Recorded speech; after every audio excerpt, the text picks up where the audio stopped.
here for FEVA TV.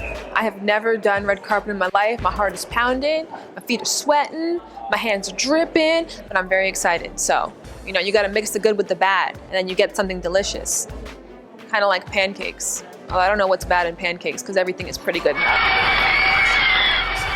Oh, we got some streamers.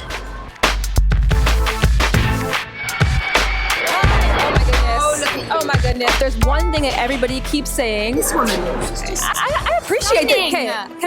Can we just see? Oh my goodness.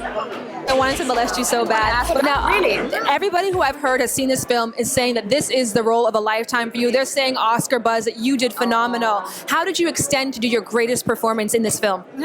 Well, the book is utterly inspiring. So really, we just tried to instill as much of the book in the film as we could, and I was utterly inspired by the book. But this is a woman I just have. It's like I was born to play her, but all my life has been leading up to this.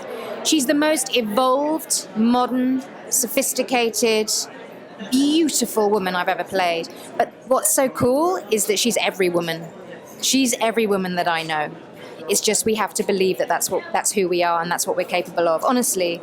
So there's the fact, you've got this extraordinary presence and power and vulnerability, all these kind of contradictions in one person, but it's all of us. She's all of us, and I think that's really important.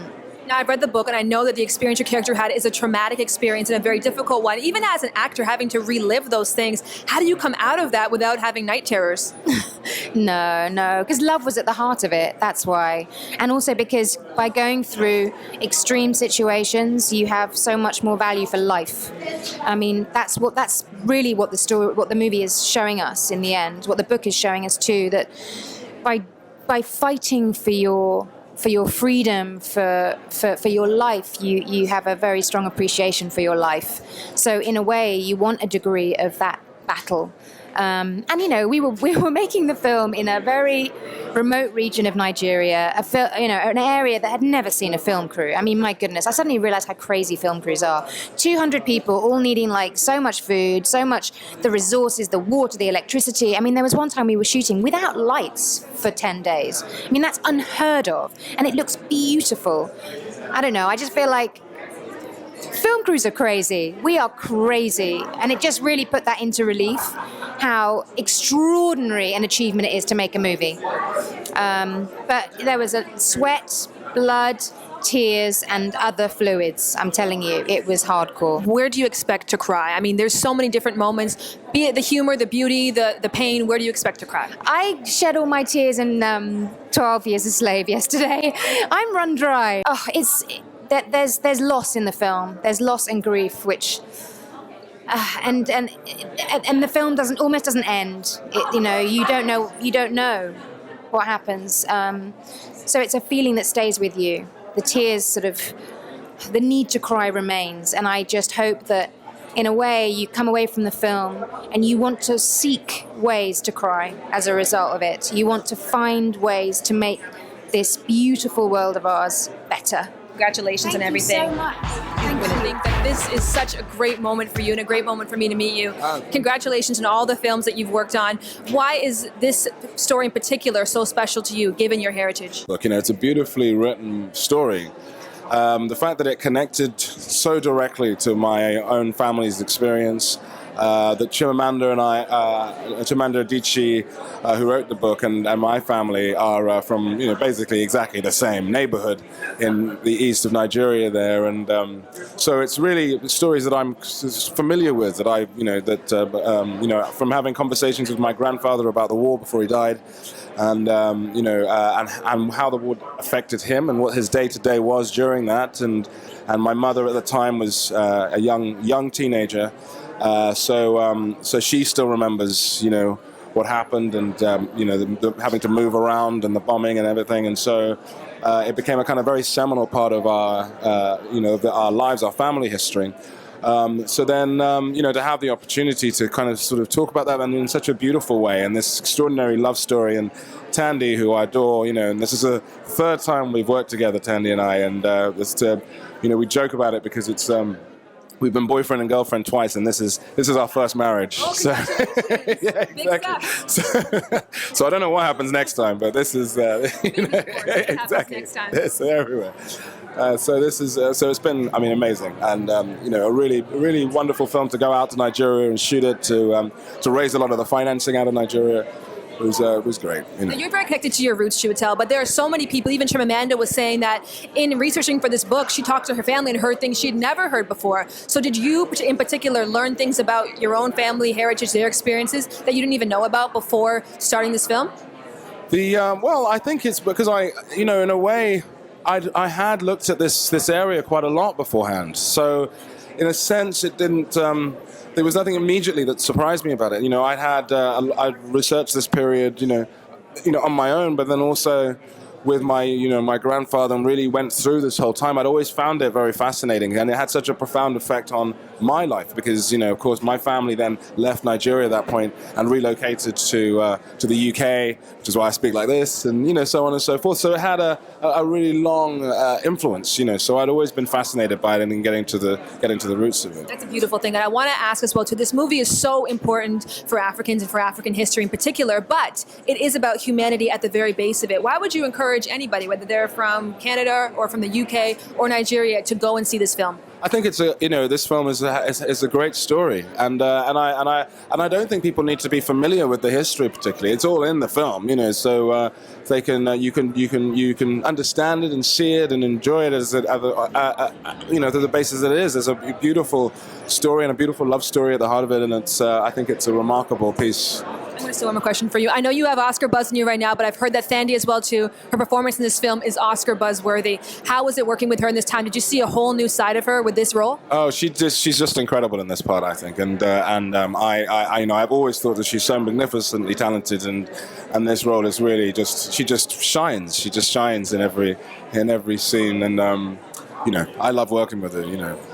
I'm sure likewise as well too. Thank you so much. You're fantastic. We are here with a very huge VIP guest. I think that you're actually the VIP guest for everyone. I spoke to the director who said that you make him the most nervous of anybody because you are the author of the book. This is your vision, your baby. How do you feel going into that theater? I feel very excited. I also feel I'm worried about crying and ruining my makeup because I do feel very moved as well, right? Because it's my baby, and it's Biyi has made this the director has made this wonderful film, but it's still sort of my characters, and there's just something very, very moving about having them come alive on a screen. So I'm really worried about crying. I would worry as well too, because your makeup is absolutely flawless, but I think you'll do well and keep it together because this book, although it is a very tragic, sad story about humanity, there's also an undercurrent of humor in the book. And is that also in the movie as well? Yes, it's a love story. I mean, it's about war, but war isn't really, war is the background. It's about human beings. It's a love story. It's about and there's humor in it. There's it's fun. I mean, it sounds a bit outrageous to say that a book about a war is fun, but this is. I mean, it's human, I suppose, is what it is. So I'm not worried about crying because it's sad. I'm worrying about crying because I'm just so moved that that my book is a film. That is a huge accomplishment, and so many. You are a multi-award-winning author. This is a huge accomplishment for you, but not only just for yourself as well too. You are a legend in Africa, in your country, and a legend amongst women as well too.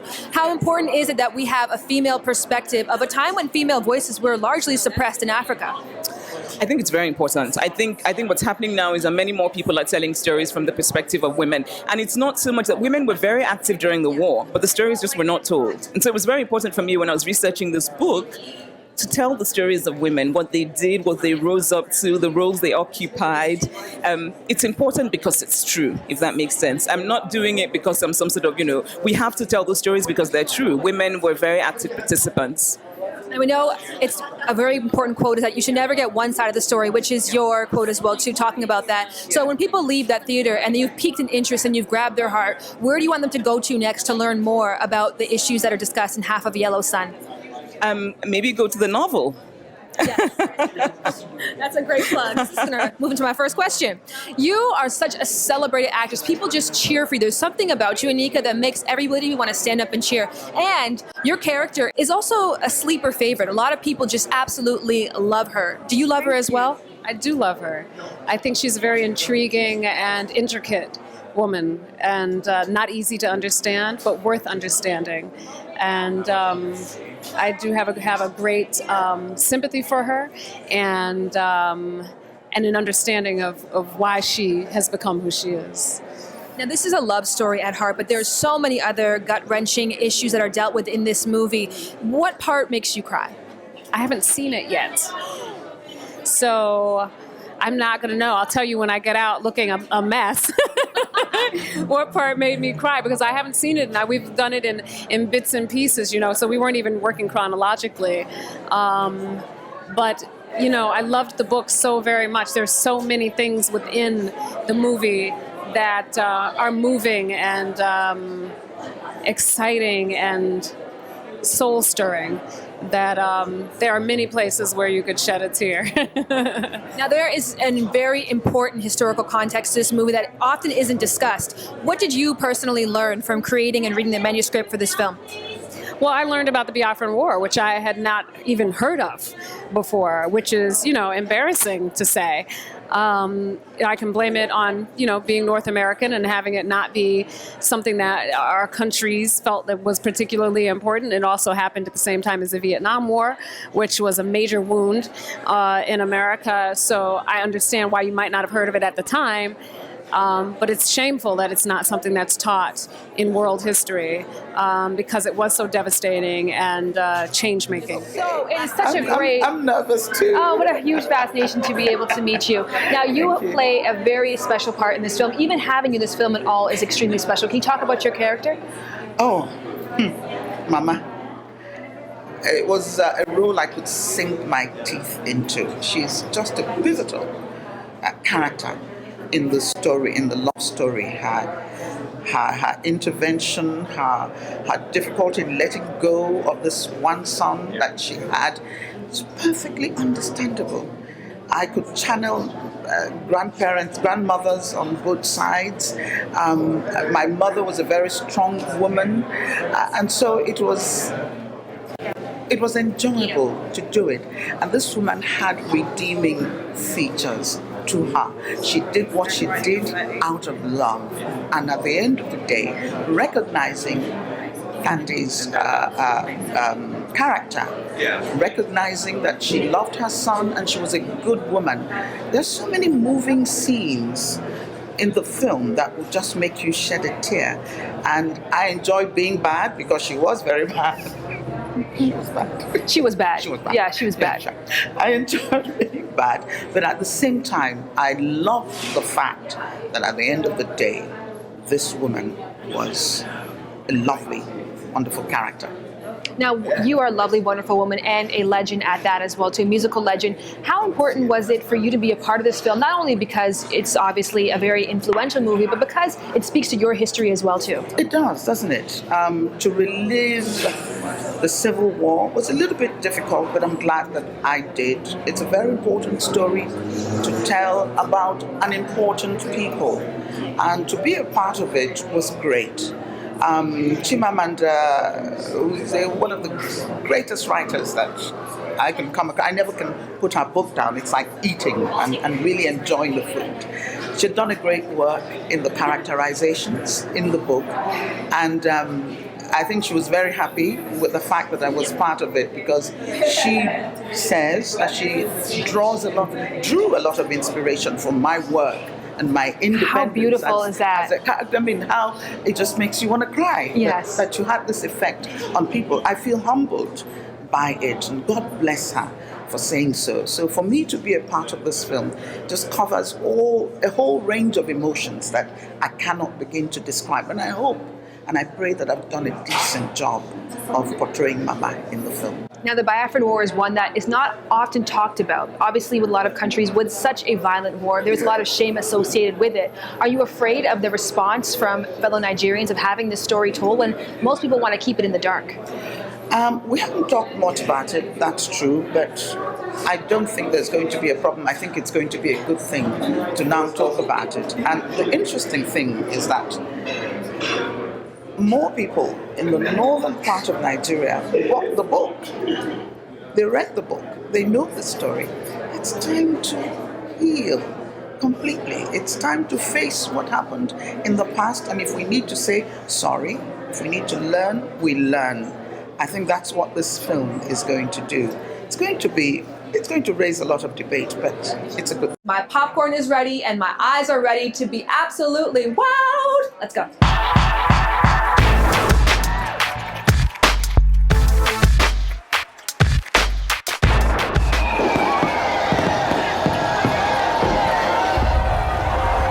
Happy Independence Day. Happy Independence. Thank you. I just don't get what you see in these English boys. I applied for a job as a lecturer in the Department of Sociology and I got it. A special woman is arriving this weekend. Very special. Yes, sir. My name is not Sir. Yes, sir. You should eat first. You really moved in, haven't you? Our sister's revolutionary lover and his band of drinkers. He did not tell us you were logically beautiful. I'll take that as a compliment. Let's get married.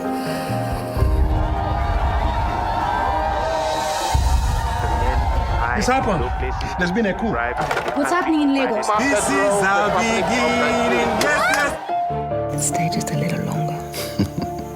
He doesn't deserve you, you know. Leave my son alone. Go and tell your fellow witches that you did not see him. The only authentic identity for an African is his tribe. I'm a Nigerian because the white man created Nigeria and gave me that identity. Get out. It meant nothing. I want you to stay away from my house. Stay away.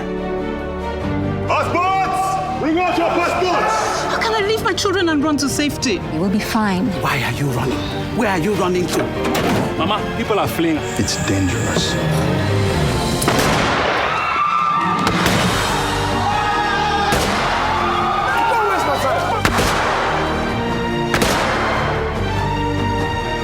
I feel as if I have been dropped into something that I don't entirely understand. I was so worried when Port Harcourt fell. We're at war.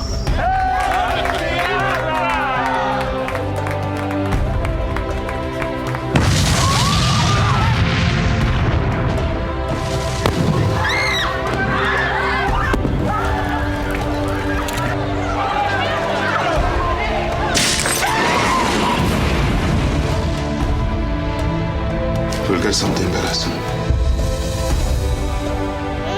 You must never behave as if your life belongs to a man. Oh, God. Our relationship is the most important thing to me. We have to make the right decision. We are here with Jude, who is there for the red carpet premiere of Half of a Yellow Sun. I have one question for you. What did you think? Well, it was a great movie.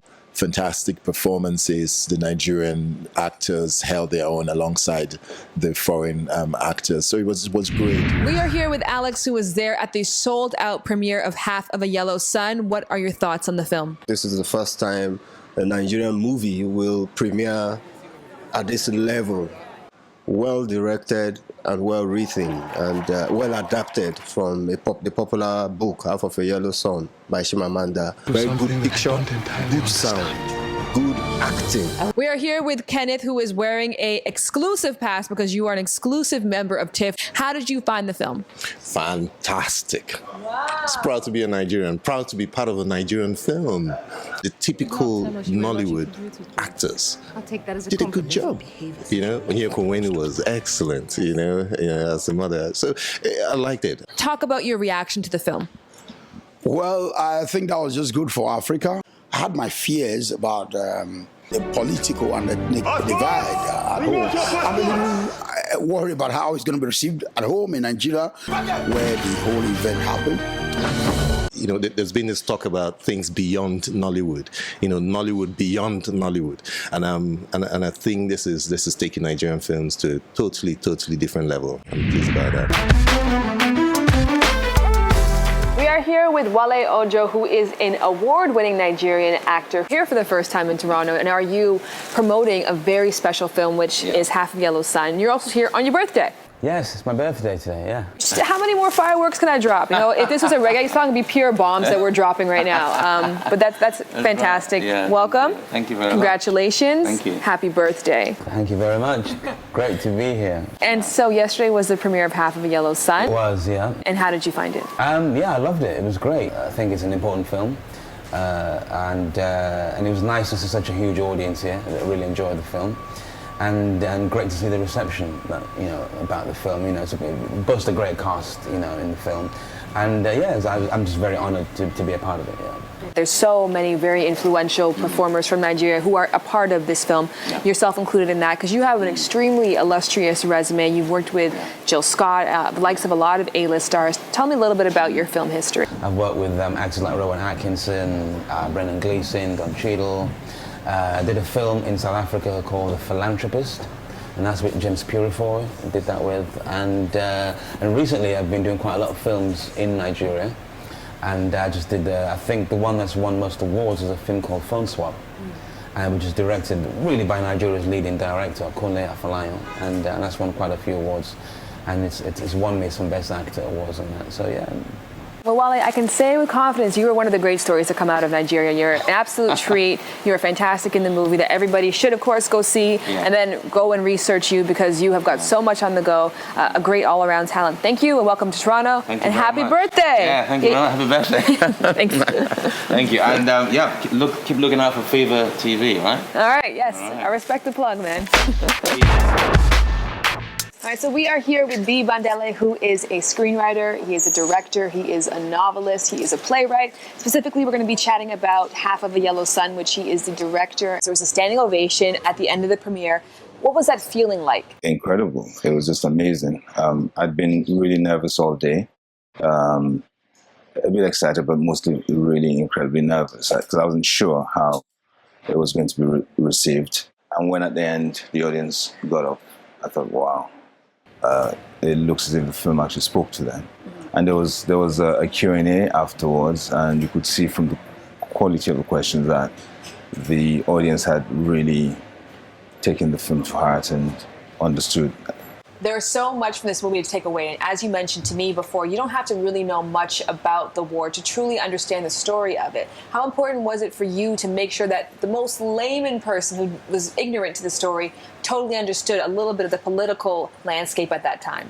I felt it was important too that the audience, wherever they were, understood the historical context of the story, of the narrative taking place. The movie is set, it starts in 1960 and ends in 1970, and it's set in Nigeria. And I felt that it was important that the story itself was self-explanatory, that the audience didn't feel lost at any point. And I hope we achieve that. Genevieve and Chiwetel's conversation in which they were talking about the different sides that the two of them are on and who had the right to feel sympathy.